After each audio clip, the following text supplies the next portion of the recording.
함께 사도신경으로 우리의 신앙을 고백합니다. 나는 전능하신 아버지 하나님 천지의 창조주를 믿습니다. 나는 그의 유일하신 아들 우리 주 예수 그리스도를 믿습니다. 그는 성령으로 잉태되어 동정녀 마리아에게서 나시고 본디오 빌라도에게 고난을 받아 십자가에 못 박혀 죽으시고 장사된 지 사흘 만에 죽은 자 가운데서 다시 살아나셨으며 하늘에 오르시어 전능하신 아버지 하나님 우편에 앉아 계시다가 거기로부터 살아있는 자와 죽은 자를 심판하러 오십니다. 나는 성령을 믿으며 거룩한 공교회와 성도의 교제와 죄를 용서받는 것과 몸의 부활과 영생을 믿습니다. 아멘. 찬송가 200장 달고 오묘한 그 말씀 함께 찬양하겠습니다.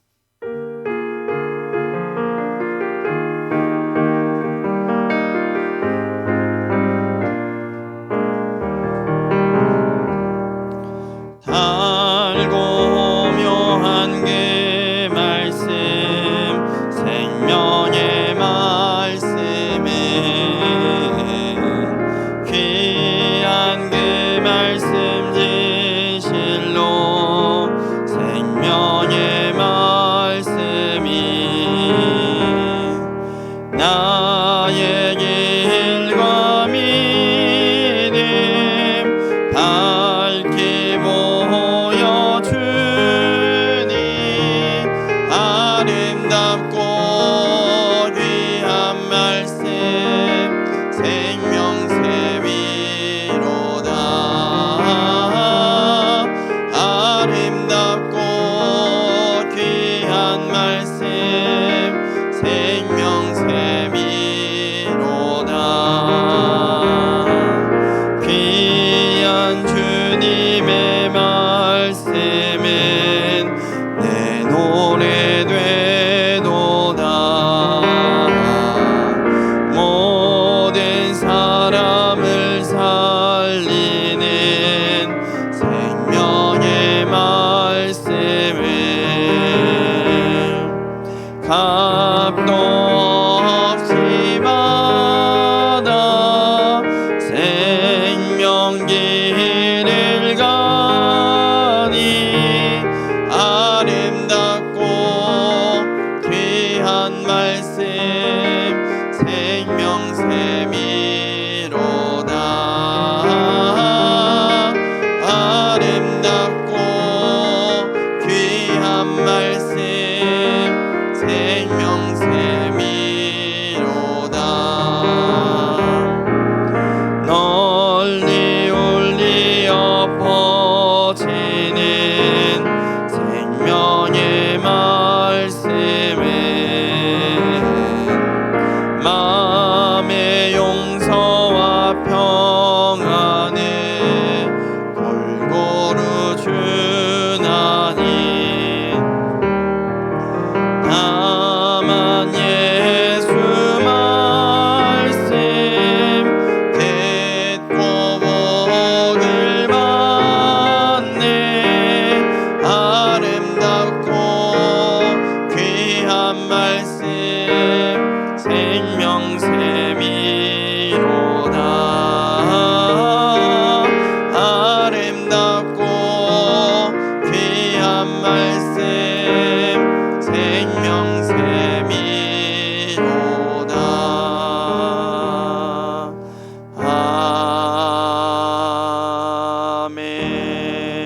아멘. 오늘 우리에게 주신 하나님의 말씀은 디모데후서 3장 10절에서 17절까지 말씀입니다. 디모데후서 3장 10절에서 17절까지 말씀 우리 함께 교도가 신우의 마지막 17절 합독하겠습니다. 나의 교훈과 행실과 의향과 믿음과 오래 참음과 사랑과 인내와 박해를 받음과 고난과 또한 안디옥과 이고니온과 루스드라에서 당한 일과 어떠한 박해를 받은 것을 내가 과연 보고 알았거니와 주께서 이 모든 것 가운데서 나를 건지셨느니라. 무릇 그리스도 예수 안에서 경건하게 살고자 하는 자는 박해를 받으리라. 악한 사람들과 속이는 자들은 더욱 악하여져서 속이기도 하고 속기도 하나니 그러나 너는 배우고 확신한 일에 거하라. 너는 내가 누구에게서 배운 것을 알며 또 어려서부터 성경을 알았나니 성경은 능히 너로 하여금 그리스도 예수 안에 있는 믿음으로 말미암아 구원에 이르는 지혜가 있게 하느니라. 모든 성경은 하나님의 감동으로 된 것으로 교훈과 책망과 바르게 함과 의로 교육하기에 유익하니 이는 하나님의 사람으로 온전하게 하며 모든 선한 일을 행할 능력을 갖추게 하려 함이라. 아멘. 기도하겠습니다. 좋으신 아버지 하나님, 은혜를 감사합니다. 지난 간밤에도 저희들을 주의 품 안에서 편히 쉬게 해주시고 또 이 새벽에도 저희들을 주 앞에 불러주심을 감사합니다. 물을 떠난 고기가 살 수 없음과 같이 저희가 주의 은혜가 없이는 한순간도 살 수 없음을 고백합니다. 이 새벽에도 말씀과 기도 가운데 저희들을 만나 주시며 주의 성령으로 충만케 하여 주옵소서. 기도의 영을 부어 주시고 마땅히 간구할 것들로 기도할 수 있게 하여 주옵소서. 주님께 감사의 예물과 또 1,000번째 예물 드립니다. 믿음으로 순종으로 감사로 드리는 예물을 주님께서 기뻐 받아주시고 약속하신 하늘의 복과 땅의 복으로 충만하게 채워 주옵소서. 주의 은혜로 종의 가정들을 형통케 해주시며 그 자녀들을 축복하여 주옵소서. 예수님의 이름으로 축복하며 기도하옵나이다. 아멘. 이 새벽에도 주의 은혜와 축복이 함께 하시기를 축원합니다. 오늘 말씀은 이제 제가 개인적으로 제가 많이 좋아하기도 하고 또 많이 묵상하는 말씀입니다. 이 말씀 이제 전체 흐름에서 보면 이제 말세가 다가오게 되면 사람들이 경건의 모양은 있으나 경건의 능력은 없는 삶을 살아가고 있는 것이죠. 근데 이런 상황 속에서 오늘 말씀은 그럼 어떻게 우리가 경건의 능력을 있는 경건의 능력이 있는 삶을 살 것인가 하는 것에 대한 이제 구체적인 답을 주는 것이 이제 오늘 말씀이기도 합니다. 그러나 또 이렇게도 묵상해 볼 수 있습니다. 우리가 어제 묵상했던 2절부터 보시면요, 2절부터 4절에 묘사된 여러 가지 표현들이 있죠. 자기를 사랑하고 돈을 사랑하고 자랑하고 등등등 이렇게 쭉 있는데 여러분의 자녀가 2절에서 4절에 있는 내용대로 살기를 원하세요? 아니면 그렇지 않기를 원하세요? 그렇게 생각해 보시면 됩니다. 내 자녀가 인생을 살아갈 때 2절에서 4절에 언급된 여기 목록들이 쫙 나오죠. 이 목록대로 우리 아이들이 살기를 바라는가 아니면 이 목록과 다르게 살기를 바라는가 하는 것입니다. 만약에 우리 아이가 서울대학을 나오고 뭐 대기업에 취직해서 뭐 한 달에 몇 천만 원, 연봉이 몇 억이 되는 돈을 벌어요. 그런데 2절부터 4절대로 살아요. 그러면은 성공한 인생일까요? 그 아이가 잘 사는 인생일까 하는 것입니다. 그런 점에서 여러분들이 이제 오늘 본문 말씀을 묵상할 필요성이 있어요. 사도 바울은 이제 오늘 본문에 우리가 2절부터 4절에 나열된 이 목록대로 살지 않고 이것과 다르게 경건의 능력이 있는 삶을 사는 비결이 뭐냐 하는 얘기를 이제 오늘 말씀 속에서 해주고 있습니다. 이제 그 비결이 뭡니까? 이제 14절로 가보십시오. 14절에 가면은 그러나 이렇게 말하죠. 그러나가 이제 가깝게는 13절에 대한 그러나이면서도 동시에 전체의 문맥의 흐름에서의 그러나예요. 세상 사람들은 악한 길로 경건의 모양은 있으나 능력이 없는 그런 이제 삶을 살아가는 것이죠. 이제 그러나 너는 그렇게 살지 말라는 것이죠. 근데 그게 뭐냐? 배우고 확신한 일에 거하라 하는 것입니다. 두 가지가 필요합니다. 하나는 배움이 필요하고 두 번째는 확신이 필요합니다. 우리가 자녀들에게 첫 번째 가르치는가라는 질문을 해볼 수 있습니다. 가르치시나요? 자녀들을 가르치시나요? 우리는 안 가르칩니다. 그래도 옛날에는요 밥상머리 교육이라도 있었어요. 아침에 밥을 먹으면서 똑바로 앉아. 말은 그렇게 하는 거 아니야? 어려울 때까지 기다려. 요즘은요. 요즘 애들 밥을 드시기는 하나요? 아침에 애들하고 밥을 먹기는 하세요? 그리고 아이들하고 앉으면서 그런 삶에 대한 교훈과 이야기들을 해주고는 있으신가요? 현대 사회에 철저하게 잊어버린 것이 이겁니다. 그래서 아이들을 우리는 그냥 세상에다 내버려 둔 거예요. 그냥 학원 보내고 유치원 보내고 보내면은 되는 줄 알아요. 그러면은 우리는 우리의 할 일을 다 했다고 생각하는 것입니다. 그런데 일단 아이들이 배우고 있는가 하는 것입니다. 뭘 배우는가? 이거를 이제 부모 입장에서 말한다면은 가르치고 있는가 하는 겁니다. 내가 우리 아이에게 가르치고 있는가 하는 것이죠. 그리고 두 번째는 뭐냐면 확신입니다. 확신. 예. 내가 배운 내용을 내가 확신해야 돼. 왜 확신해야 되냐면요. 친구들은 다 그렇게 안 살아요. 학교 가 보니까 다 술 먹어요. 다 담배 피워요. 그러면 나만 안 먹어야 될 이유는 뭐예요? 다 그렇게 하는데 나는 그렇게 안 해야 될 이유가 뭐예요? 이것은 확신이 없으면 행동하지 않습니다. 아무리 부모에게 그렇게 배웠고 교회에서 배웠다 할지라도 확신이 없으면은 쟤도 그러고 쟤도 그러고 쟤도 그러고 다 그렇게 하는데, 그러니까는 자기도 친구 따라 강남 가는 거예요. 친구 따라 강남 가는 겁니다. 그러니까 단순히 배우고 가르치는 것 갖고는 부족합니다. 확신해야 됩니다. 제가 이제 교회에서도 참 사역을 했을 때 젊었을 때 난관에 붙인 게 뭐예요? 같이 성경 공부 좀 합시다. 그 뭐 다 배웠어요. 다 알아요. 그런 거예요. 좋아요. 배운 건 좋아요. 근데 제가 묻고 싶은 것은 그러면 배운 대로 사십니까? 그거예요. 열매가 있습니까? 경건의 모양이 아니라 경건의 능력이 있습니까? 이렇게 묻고 싶은 거예요. 나 집사예요. 나 한수 집사예요. 나 권사예요. 날 뭘 보고 그러세요? 그렇게 말해요. 할 말이 없어요. 그래서 배우려고 하지 않습니다. 그런데 안 배우면 그렇게 사셔야죠. 근데 그렇게 살지 않는다면 우리는 배움을 반복해야 돼요. 그런데 우리는 그렇게 생각해요. 언제부턴가 한국 교회가 이게 그냥 코스웍이 돼버렸어요. 나 그거 마쳤어요. 나 그거 끝났어요. 나 예전에 그거 했어요. 그렇게 얘기를 하는 겁니다. 저는 제가 목사가 되고 받은 큰 축복이 뭐냐면은 반복 학습입니다. 제가 하나님의 은혜로 30살에 35살에 첫 주례를 했다 그랬죠.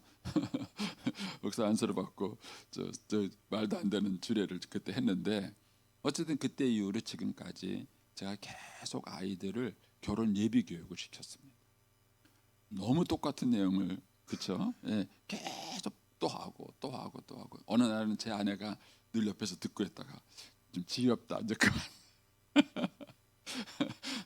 어디서 이제 그런 얘기를 했어요. 근데 어쨌든 그거를 수없이 반복한 게 저한테는 축복이었어요. 아이들한테 가르치면서 저는 또 복습하고 또 복습하면서 제 결혼 생활을 계속해서 점검해 볼 수 있는 그런 축복이 된 것입니다. 그래서 배움이라는 것은 단순히 배움만 갖고는 안 되고 확신이 필요해요. 내가 왜 이렇게 살아야 되는가?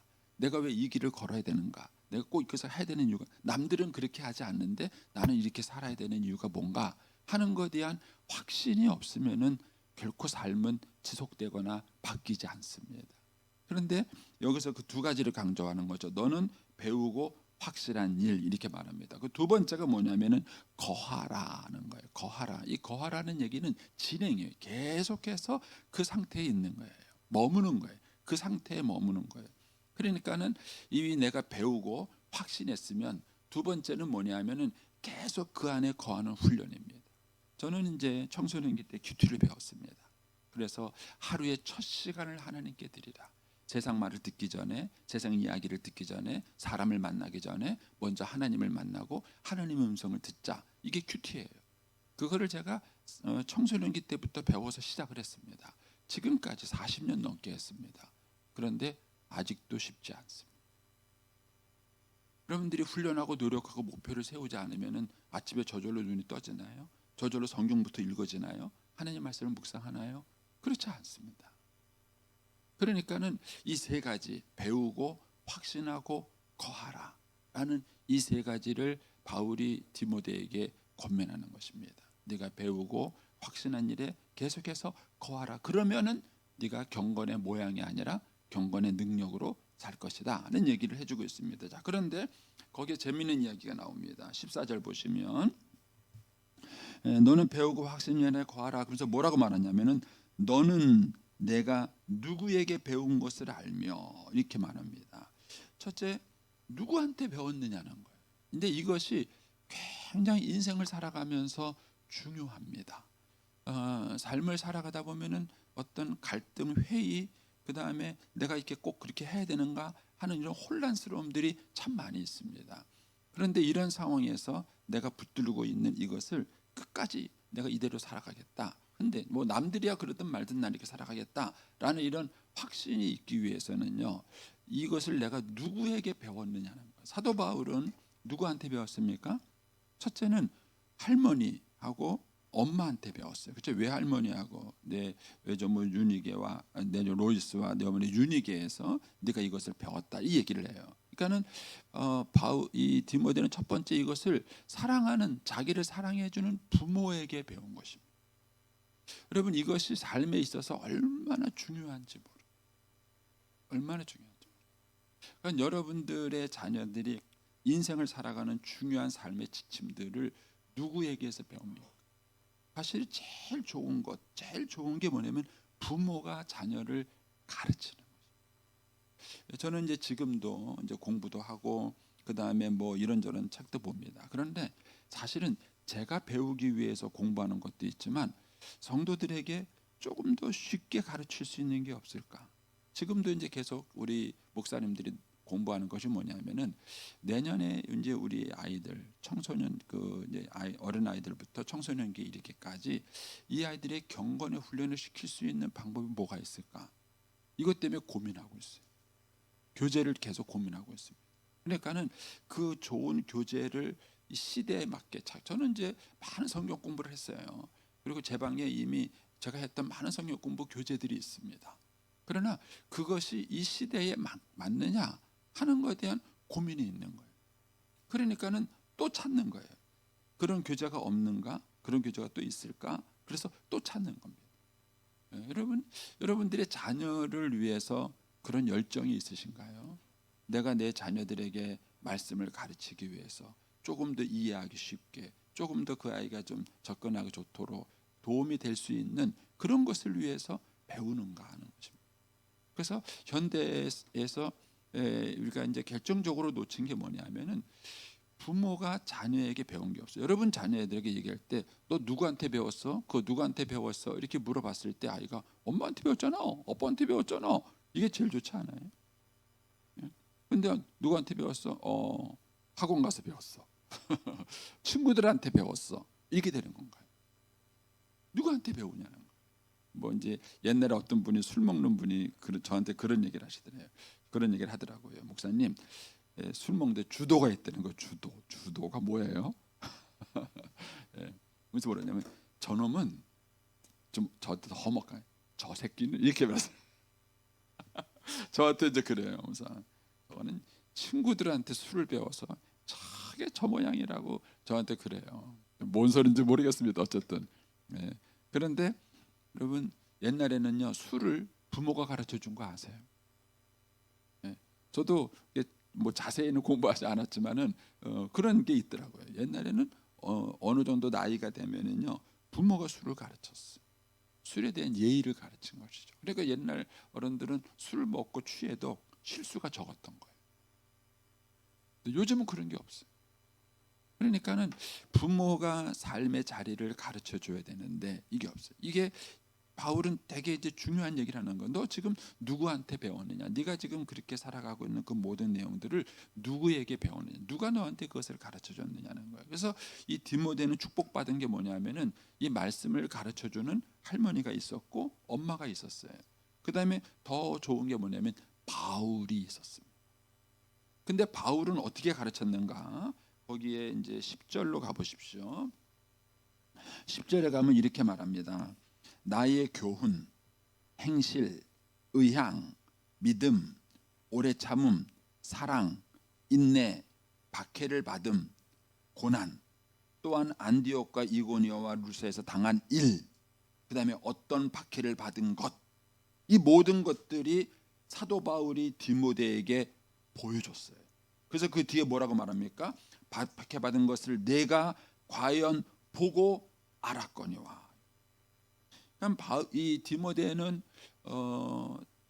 바울에게 말씀을 배웠어요. 첫 번째는 엄마에게, 외할머니에게 말씀을 배웠고요.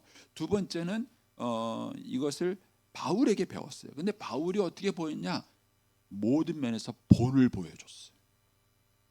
여기에 당한 그러니까 바울 이 디모데가 바울과 함께 동역하면서 10절부터 11절에 언급된 일을 다 봤어요.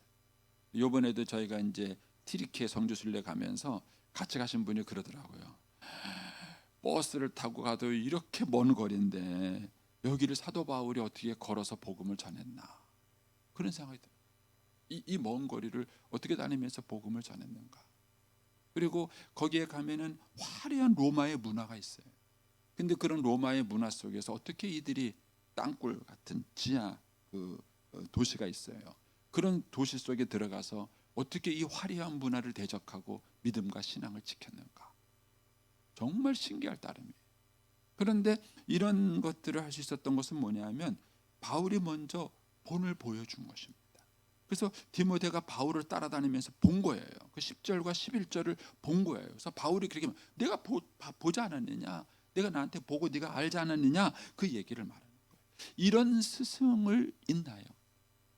이런 스승이. 저는 사실 이제 목사로서 늘 부담감이 있습니다. 부담감이 있습니다. 그래서 과연 내가 성도들에게 말씀을 가르치면서 이런 본을 보일 수 있을 것인가? 이게 늘 설교자의 삶을 살아가면서 갖고 있는 부담감이에요. 그런데 바울에게는 이 디모데에게는 바울과 같은 좋은 스승이 있었습니다. 저는 이제 개인적으로 제가 목회기를 걸어오는 동안에 이런 스승들 몇 사람이 저한테 있어요. 이런 스승들이 저한테 있어서 너무 감사하고 제가 또 부여교회 와서도 고마운 게 우리 최대원 목사님이 목회를 잘하셨어요. 좋은 목회자입니다. 이런 목회자가 있었던 그 교회 선배가 있는 교회에서 제가 후배로 와서 사역한다는 게 이게 굉장한 축복이에요. 그래서 여러분의 자녀들이 첫째는 일단은 좋은 부모를 가져야 돼요. 부모들이 자녀들에게 말씀을 가르치는 사람이 돼야 되고, 그 다음에 우리 아이들에게 말씀을 가르쳐주는 좋은 스승들을 만나도록 해줘요. 그래서 저도 이제 제 후배들에게 좋은 제가 만난 좋은 스승을 소개를 해줘요. 이렇게. 왜냐면 저도 좋으니까 이제 후배들에게도 소개를 해줍니다. 그런데 두 부류가 있습니다. 하나는 그 스승을 정말 아끼고 따르는 스승이 있어요.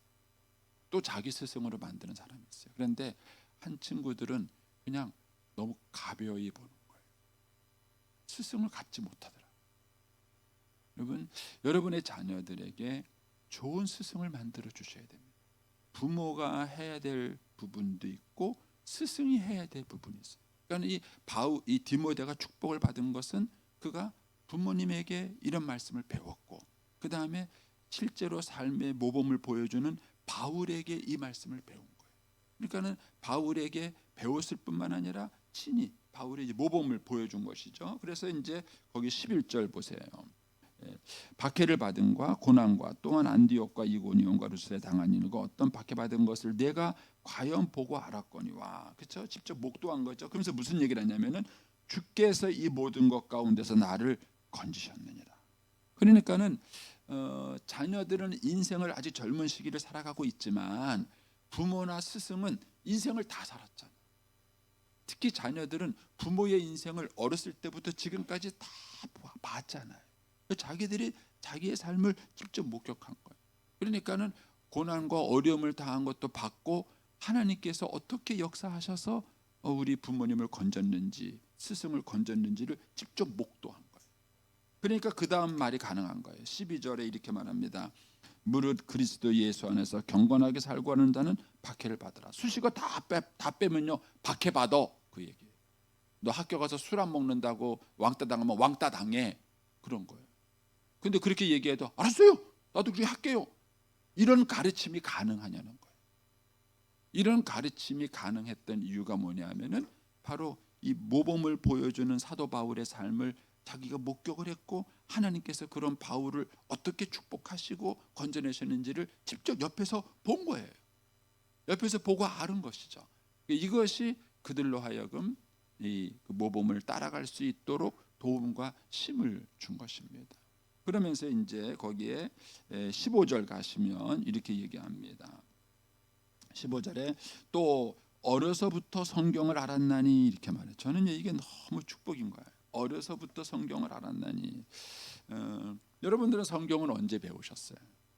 저는 이제 고등학교 때부터 이제 성경을 배우기 시작했는데 이제 지금에 와서 돌이켜 보면은 참 감사한 게 많은 거예요.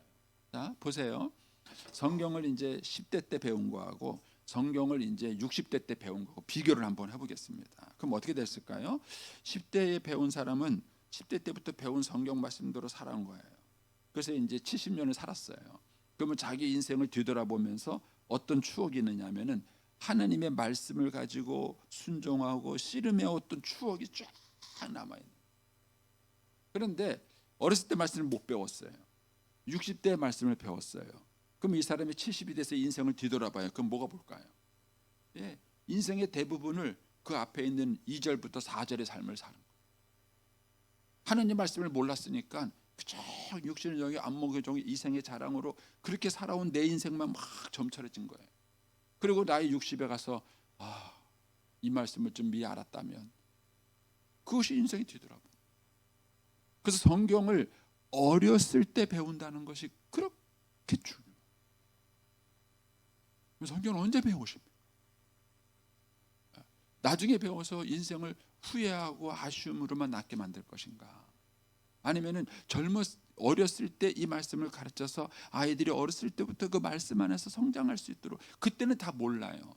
그 말씀이 얼마나 귀한지 뭐 좋은 것인지 그때는 다 모를 수 있어요. 그러나 모르지만 그 말씀대로 살아오다가 나중에 세월이 지난 다음에 뒤돌아보니까 내가 하나님 말씀대로 이렇게 살았고 그 말씀 때문에 이런 삶이 있었다는 그런 삶의 간증과 모습들이 점철되지 않겠느냐. 그래서 이제 어린이 전도협회에서 그런 말을 해요. 당신이 어른들에게, 장년들에게 복음을 전해서 그 사람을 구원받게 한다면은 20년의 세월밖에 구원받지 못할 것이다. 그러나 어린아이에게 복음을 전해서 구원을 시킨다면은 70년의 세월을 구원하는 것이다. 그게 어린이 전도협회 모토예요. 그래서 어린이 전도협회에서는 어린아이들에게 복음을 전하는 것에 대한 중요성을 강조하는 거예요. 여러분, 우리가 아이들에게 성경을 배울 수 있는 환경을 만들어줘야 됩니다. 저는요, 아이들이 교회 와서 뛰노는 걸 좋아합니다. 왜냐하면 일단 놀고 친해져야 배우지 않겠습니까? 그렇지 않아요? 일단은 교회 가는 게 좋고 신나고 그래야 자꾸 교회에 머물고 그러다가 말씀을 배우는 거죠. 제가 밀양교회 있을 때 장로님 한 분은 탁구 치러 교회, 그 당시 탁구대가 교회밖에 없었대요. 탁구 치러 교회 왔다가 예수 믿고 장로까지 된 거예요. 그런 거 아니겠어요? 그러니까 애들이 교회 와서 놀고 장난치고 그래야죠. 교회가 놀이터야. 그러니까 다 나갔잖아요. 어디서 애들이 공부를 가르치겠습니까? 그러니까는 어렸을 때부터 아이들이 교회와 친근해지고 말씀을 가까이 하고 성경을 배울 수 있는 그런 분위기와 환경을 자꾸 만들어줘야 됩니다. 그래서 어렸을 때 우리 아이들이 말씀을 배운다면 우리는 그의 평생을 구원하는 거예요. 평생을 구원하는 거예요. 그래서 우리가 말씀을 가르치더라도 어렸을 때부터 가르쳐요. 바울이 디모데한테 그 얘기를 하는 겁니다. 네가 어려서부터 누구에게, 이게 참 중요해요. 누구에게 어려서부터. 이런 면에서 이 디모데는 축복을 받은 것이죠. 어렸을 때부터 말씀을 배웠고 자기의 엄마에게, 할머니에게, 그리고 바울과 같은 좋은 스승에게 이 디모데가 말씀을 배운 것입니다. 결국 이것이 디모데한테는 큰 축복이 된 것입니다. 그러면서 그 말씀이 주는 지혜가 이제 있죠. 거의 15절 끝부분에 보면은 지혜가 있게 한다. 뭐가요? 성경이요. 그리고 16절 끝부분에 보면은 유익하다는 단어가 나와요. 그렇죠? 성경은 우리를 지혜롭게 만들고 우리에게 유익을 주는 책이에요. 이런 확신을 저는 이제 우리 부모님들이 가지고 우리 아이들에게 어떻게 성경을 좀 친근하게 만들 것인가, 어떻게 성경을 좀 가까이 하게 만들 것인가, 이것이 이제 우리 부모 세대의 고민이 돼야 됩니다. 그래서 우리 아이들이 어렸을 때부터 말씀 안에서 잘 자라고 나중에 인생을 사는 다음에 내가 엄마 아들로 태어난 거, 아빠 아들로 태어난 거 너무 감사해요. 내가 어렸을 때부터 성경 말씀 배운 거 너무 감사해요. 이런 얘기를 저희들이 들을 수 있게 되기를 축복합니다. 기도하겠습니다.